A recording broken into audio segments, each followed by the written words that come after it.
ఇలాంటి వాళ్ళకి ఖచ్చితంగా ఆయన సంస్థల ద్వారా పాడుతా తీగ లాంటి కార్యక్రమాల ద్వారా మీరు గాయనిగా చాలామందికి పరిచయం అయ్యారు, పేరు ప్రఖ్యాతులు సంపాదించారు. మీకు ఎటువంటి అనుబంధం ఉందండి? ఈ వార్తపై ముందుగా మీ స్పందన ఏంటి? నమస్కారం అండి. అదే డెఫినెట్లీ రామోజీరావు గారు వెళ్ళిపోవడం అనే వార్త చాలా బాధాకరం. అంటే మా లాంటి వాళ్ళందరికీ ఇండస్ట్రీలో ఒక ఒక ప్లాట్ఫామ్ ఇచ్చారు ఆయన. అలాంటిది ఆయనని కలిసే అదృష్టం కూడా నాకు కలిగింది ఈ పాడుతా తీగ ద్వారా.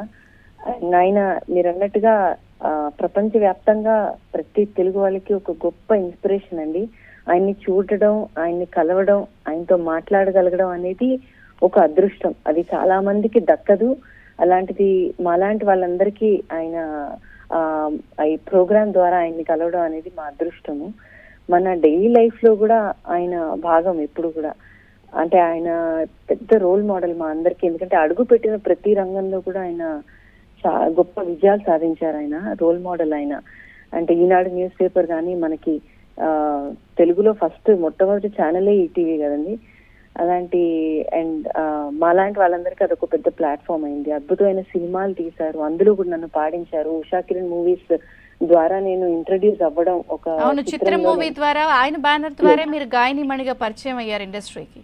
అవునండి. సో ఆయన బ్యానర్ ద్వారా నేను పరిచయం అవ్వడం, అంటే ఈటీవీలో నా పాట రోజు వినడం అనేది అసలు అది ఒక కళ. అలాంటిది అవన్నీ ఆయన ద్వారానే మాకందరికి నెరవేరాయి.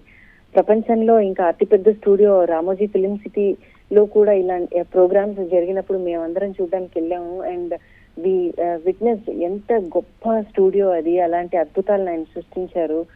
అండ్ ఆయన జర్నీలో ఐ థింక్ లక్షలాది మందికి ఆయన ఉపాధి కలిగించారు.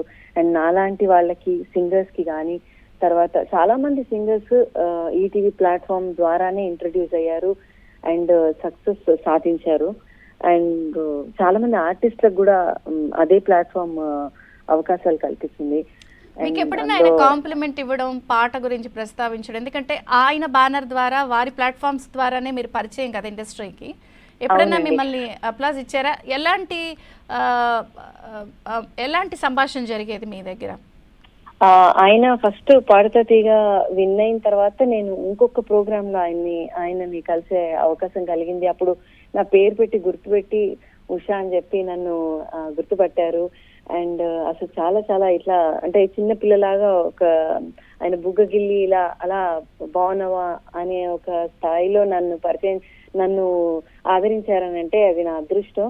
ఆ తర్వాత వారి గృహప్రవేశానికి కూడా, రామోజీ ఫిల్మ్ సిటీలో గృహప్రవేశానికి జరిగినప్పుడు తప్పకుండా నేను ఉండాలని నన్ను ఇన్వైట్ చేశారు. వాళ్ళ మనవరాలకి తూనిగా పాట ఇష్టం అమ్మా మా మనవరాలకి అని చెప్పి నాతో చాలాసేపు మాట్లాడారు. అది అసలు ఇవన్నీ నాకు గ్రేట్ మెమరీస్ అండి. ఇవన్నీ పాడుతా తీగ ద్వారా జరగడం, ఆయన్ని కలవడం అనేది జీవితంలో నాకు చాలా అదృష్టం.